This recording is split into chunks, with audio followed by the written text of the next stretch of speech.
Vamos para outro tema? Tem um pouco mais de 10 minutos, candidato, para a gente aproveitar e falar de outro assunto, cultura,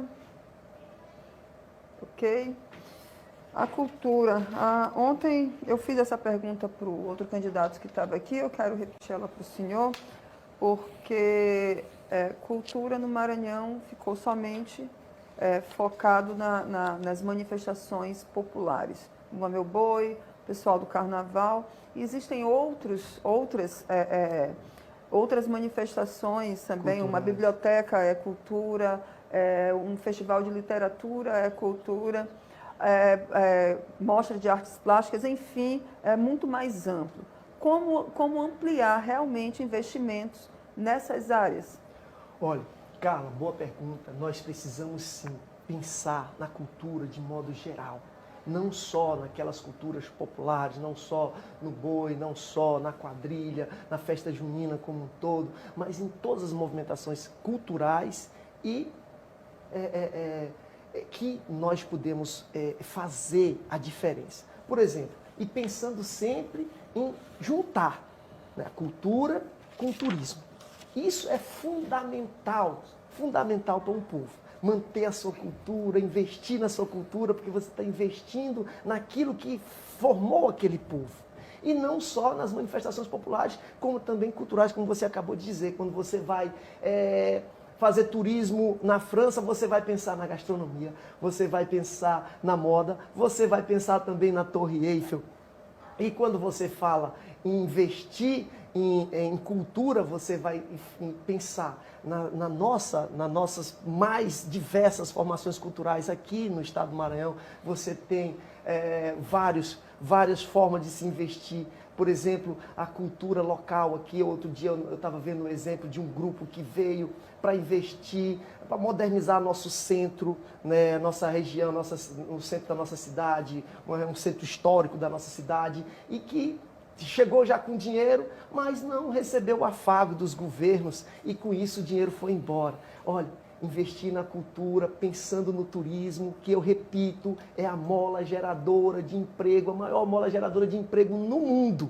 Então nós temos que pensar na cultura do nosso, investir na cultura do nosso estado, nas diversas, tanto culturas populares, como na nossa cultura gastronômica, de moda, né?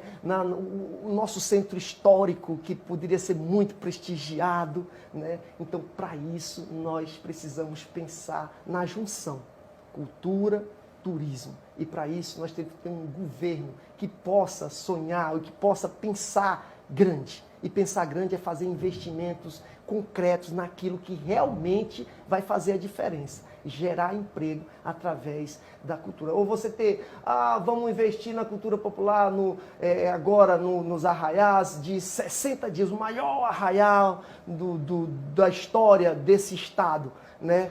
Mas, e as outras áreas culturais, né? E lá no interior do estado, né? Vamos levar essa mesma... Não, cada região tem a sua formação cultural e deve ser impulsionada levando em consideração isso, a formação daquele povo, a cultura local, né? E com isso um governo que pense em juntar a cultura ao turismo.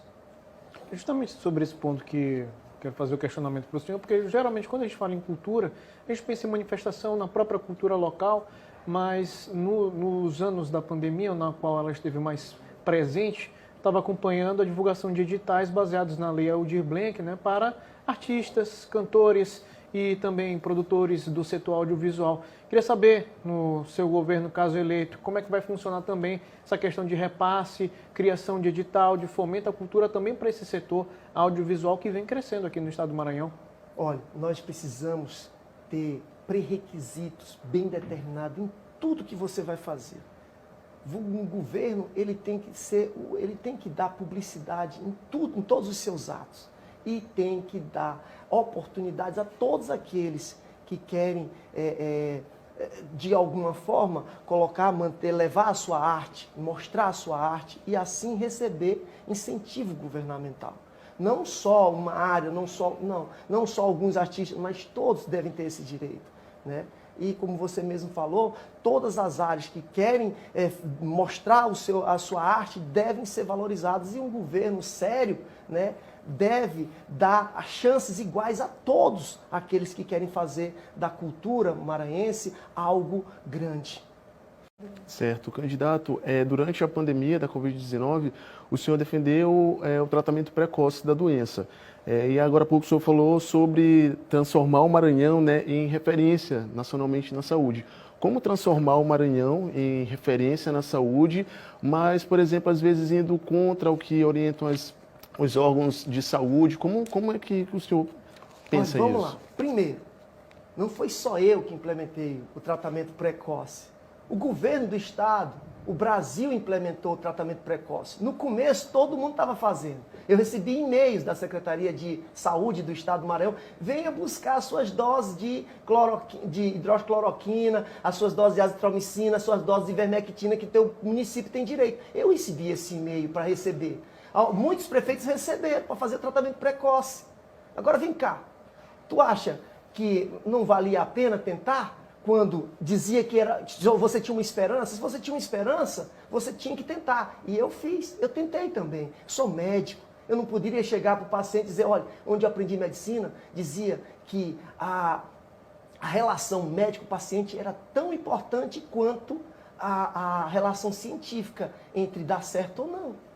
A relação médico-paciente é muito importante no relacionamento para que você resolva aquela patologia. Se o paciente acreditar que o que tu está passando para ele vai sarar, ele vai tomar e vai sarar.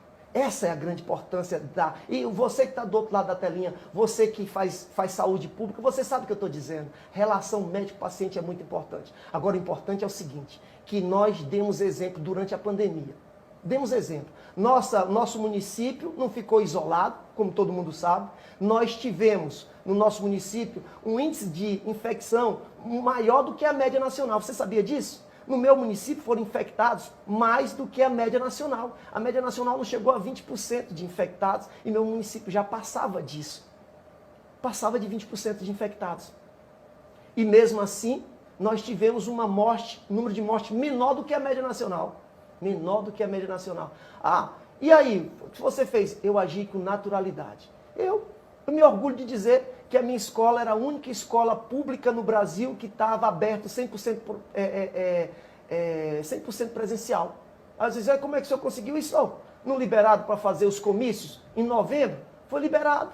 Em outubro, se eu não me engano, foi liberado para fazer os comícios. Eu digo, promotor, vem cá.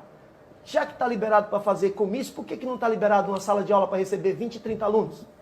E ele concordou. E eu abri a escola a primeira vez e ficou aberta, e o aluno não morreu, o professor não morreu, e a nossa educação deu um salto de qualidade. Não, a nossa educação já era um salto de qualidade, já tinha dado um salto de qualidade. Nós só mantivemos, porque, olha, é muito importante você ter educação. Um povo que quer se desenvolver tem que ter educação. Mesmo durante a pandemia, nós não tiramos esse direito, que é fundamental para quem quer se desenvolver, para quem quer se transformar. É educação. Eu não tirei esse direito do meu povo, mesmo durante a pandemia. Não, tiveram direito. E eu achei que era muita hipocrisia. Disse, não vamos abrir as escolas porque não vacinamos ainda nossos idosos que estão em casa, que podem receber esses alunos. E aí vacinaram e as escolas ficaram fechadas. Não liberamos as escolas porque não vacinamos os professores, vacinaram as escolas fechadas. A minha estava aberta. O professor não morreu, os alunos não morreram. E a minha cidadezinha deu exemplo ao Brasil. E, eu não sou negacionista, como você queira falar, como alguém pode querer falar. Não, nada a ver. Não sou negacionista. Eu me vacinei porque eu, como profissional da saúde, entendo que os índices de mortalidade diminuiu muito, muito. Né, com a vacinação. Então, nós demos exemplo. Eu não sou negacionista, eu fiz a medicação precoce quando todo mundo dizia que era para fazer, quando o estado do Maranhão mandava vir buscar a medicação para dar, que era a única saída. E depois, doutor, depois nós usamos aquilo que tínhamos direito, a dudasterina, a ceftriaxona, tudo aquilo que era feito nas UTIs era implementado no meu hospital lá em São Pedro dos Crentes. E assim nós evitamos muita morte. Se alguém estiver pensando que as pessoas iam para a UTI só para ser entubada, está muito enganada. As pessoas iam para a UTI, eram entubadas quando era necessário e eram medicadas.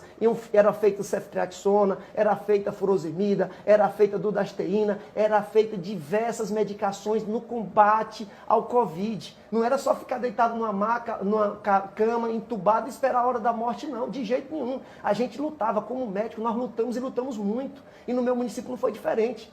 Não foi, não, medicação precoce foi implementada quando tinha orientação para fazer. E depois, quando não tinha mais orientação, nós fazíamos aquilo que era implementado nas UTIs e deu certo.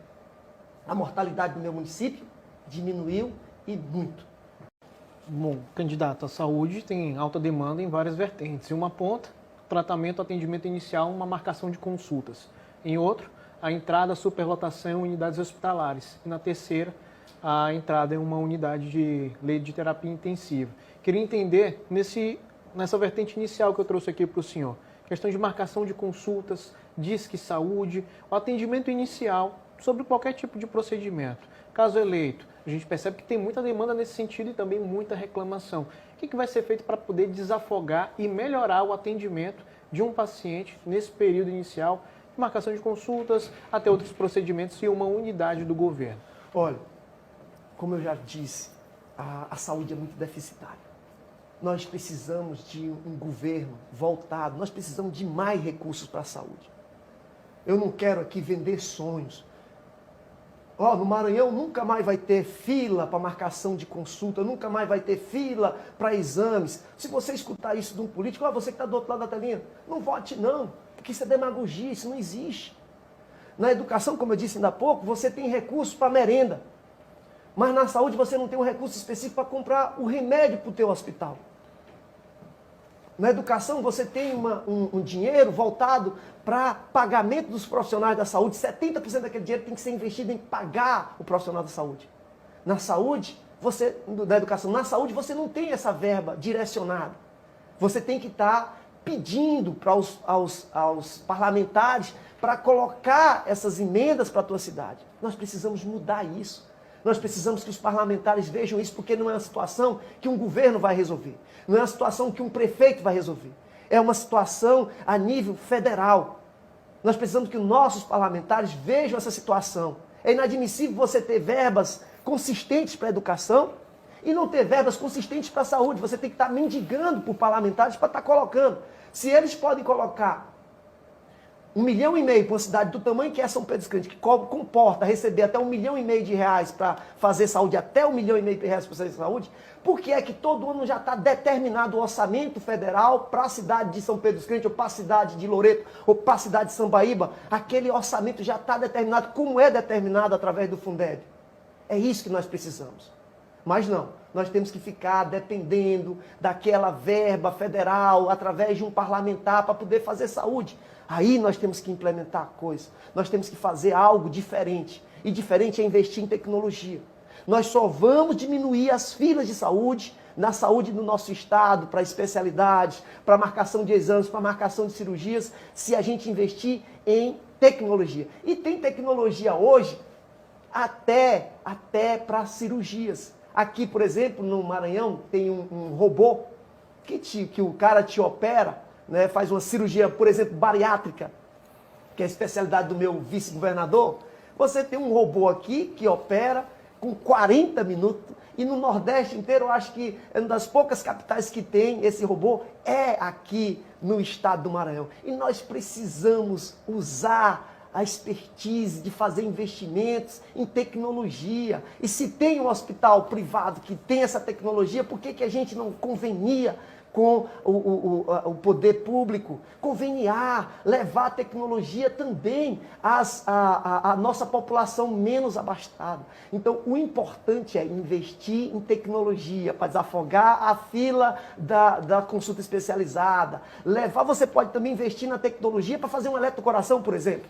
Você pode fazer um eletrocoração e alguém fazer a leitura em São Paulo. Você capta aqui em São Luís e alguém vai fazer a leitura lá em São Paulo. Você capta lá na cidade de Presidente Dutra e alguém vai fazer a leitura no Rio de Janeiro e manda a resposta. Isso é tecnologia. Isso é investir em tecnologia. E os governos precisam disso para quê? Para oferecer um serviço a contento da sua população.